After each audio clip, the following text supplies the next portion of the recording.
चलिए आज एक ऐसी कहानी की दुनिया में चलते हैं जिसमें प्रेरणा भी है और एक बहुत बड़ी त्रासदी भी।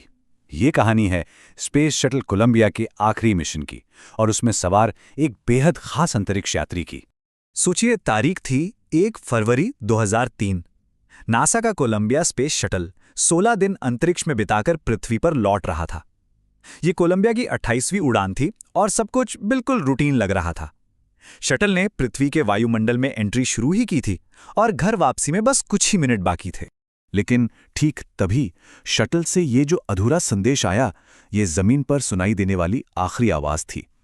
मिशन कमांडर रिक हस्बैंड का जवाब अचानक बीच में ही कट गया और फिर बस सन्नाटा, एक गहरा खौफनाक सन्नाटा। देखिए, जो कुछ भी हुआ वो बहुत तेजी से हुआ। सुबह 8:58 पर शटल के अंदर बैठे एस्ट्रोनॉट्स को टायर प्रेशर से जुड़ी कुछ गड़बड़ियों के सिग्नल मिले और ठीक 1 मिनट बाद शटल का धरती से कांटेक्ट पूरी तरह टूट गया। कुछ ही मिनटों के अंदर टेक्सास के आसमान में लोगों ने एक भयानक मंजर देखा। शटल के जलते हुए टुकड़े जमीन की तरफ गिर रहे थे।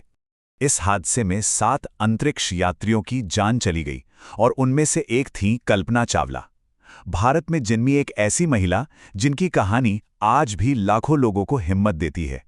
चलिए उनके इस सफर को थोड़ा और करीब से जानते हैं।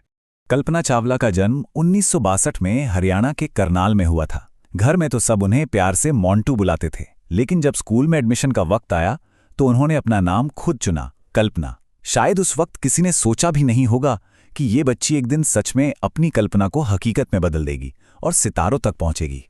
जरा सोचिए, 1960 का दशक, हरियाणा, एक ऐसा समाज जहां लड़कियों के लिए मौके बहुत कम थे। ऐसे में कल्पना ने बचपन से ही तय कर लिया था कि वो सोसाइटल एक्सपेक्टेशंस के आगे नहीं झुकेंगी। ये सिर्फ कोई बचपन की जिद नहीं थी, ये वो एटीट्यूड था जिसने उनकी पूरी जिंदगी को एक दिशा दी। और ये जो जिद थी ना, इसने उन्हें कभी रुकने ही नहीं दिया। पंजाब से इंजीनियरिंग की, फिर अपने पिता की मर्जी के खिलाफ अमेरिका चली गईं। वहां एरोस्पेस इंजीनियरिंग में पीएचडी की और सिर्फ 26 साल की उम्र में नासा के लिए काम करने लगीं। और फिर 1994 में वो उन 20 खुशनसीब लोगों में से एक थी जिन्हें 4000 एप्लीकेंट्स में से एस्ट्रोनॉट बनने के लिए चुना गया। तो चलिए अब जरा उस मिशन की बात करते हैं जिसके लिए कल्पना और उनके साथी अंतरिक्ष में गए थे। STS-107 ये सिर्फ एक उड़ान नहीं थी, ये सचमुच में एक तैरती हुई लैब थी। इस 16 दिन के मिशन पर 7 एस्ट्रोनॉट्स की टीम ने 24 घंटे काम करते हुए करीब 80 अलग अलग साइंटिफिक एक्सपेरिमेंट्स किए। कल्पना चावला का रिसर्च माइक्रोग्रेविटी यानी जीरो ग्रेविटी पर फोकस था कि स्पेस में आग कैसे जलती है और कैंसर सेल्स कैसे बढ़ते हैं। अंतरिक्ष में कोशिकाएं पृथ्वी के मुकाबले 3D में बढ़ती हैं, ठीक वैसे ही जैसे वे हमारे शरीर में बढ़ती हैं। इससे ट्यूमर के व्यवहार को समझने में काफ़ी मदद मिली। और एक दिलचस्प बात और, इस मिशन में दुनिया भर के स्कूल के बच्चों के बनाए एक्सपेरिमेंट्स भी शामिल थे। बच्चे जानना चाहते थे कि जीरो ग्रेविटी में मकड़ियाँ, चींटियाँ और मधुमक्खियाँ कैसे बिहेव करती हैं। तो ये मिशन अगली पीढ़ी को इंस्पायर करने का एक जरिया भी था।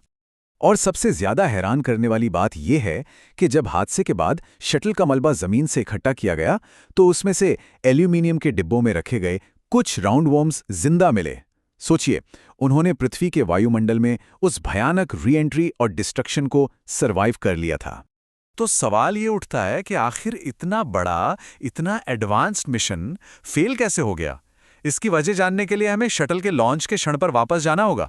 सवाल ये है कि कोलंबिया शटल के गिरने की वजह क्या थी। ये किसी पायलट या क्रू मेंबर की गलती नहीं थी। असल में उन्हें तो अंदाजा तक नहीं था कि वो एक ऐसे स्पेसक्राफ्ट में घर लौट रहे हैं जो पहले ही बुरी तरह डैमेज हो चुका था। इस पूरी तबाही की जड़, यकीन नहीं होता, फोम का एक छोटा सा टुकड़ा था। लॉन्च के ठीक 81 सेकंड बाद शटल के बाहरी टैंक से ये टुकड़ा अलग हुआ।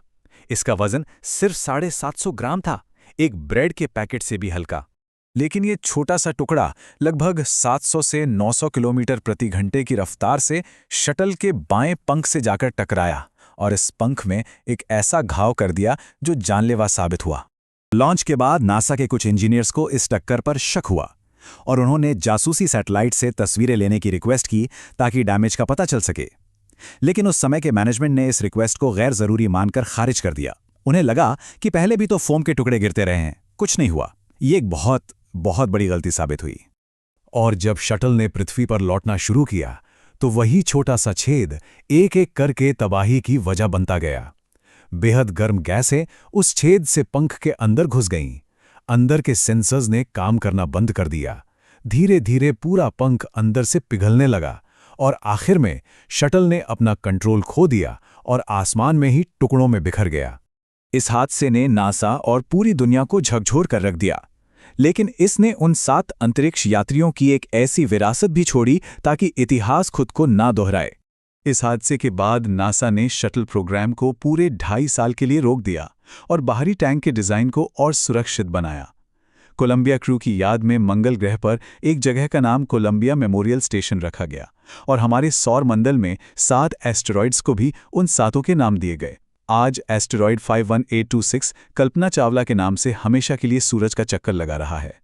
कल्पना चावला ने एक बार कहा था कि जब आप अंतरिक्ष से देखते हैं तो आपको महसूस होता है कि आप किसी एक शहर या देश के नहीं बल्कि पूरे सोलर सिस्टम का हिस्सा हैं। उनकी ये सोच हमें स्पेस एक्सप्लोरेशन के पीछे के उस बड़े और यूनिफाइंग पर्सपेक्टिव की याद दिलाती है। कोलंबिया का ये हादसा हमें याद दिलाता है कि खोज का रास्ता हमेशा जोखिमों से भरा होता है। तो आखिर में एक सवाल हमारे सामने खड़ा होता है कि हम इन जोखिमों को जानते हुए, उन्हें स्वीकार करते हुए, इंसानियत के खोज के सपने को आगे बढ़ाने का सम्मान कैसे करें। ये एक ऐसा सवाल है जिसका जवाब हमें शायद हर बार सितारों की तरफ देखने पर खोजना होगा।